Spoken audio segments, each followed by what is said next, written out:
ওঙ্কার বাংলা ডিজিটালে আমি সুপর্ণা। গুরুত্বপূর্ণ আপডেটে পাকিস্তানের সিন্ধু প্রদেশে শুরু হয়েছে ব্যাপক শ্রমিক বিক্ষোভ। সিন্ধের স্বরাষ্ট্রমন্ত্রী জিয়াউল হাসান লাঞ্জারের বাড়িতে আগুন ধরিয়ে দেয় বিক্ষুব্ধ শ্রমিকরা।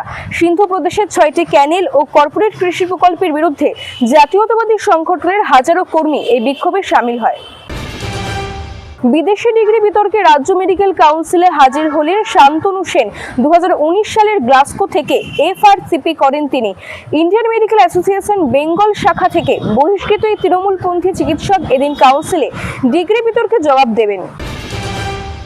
বাইরে থেকে যেন জঙ্গিরা শেল্টার নিতে না পারে, উত্তরকন্যার বৈঠকে প্রশাসনকে সতর্ক করে দিলেন মুখ্যমন্ত্রী মমতা বন্দ্যোপাধ্যায়।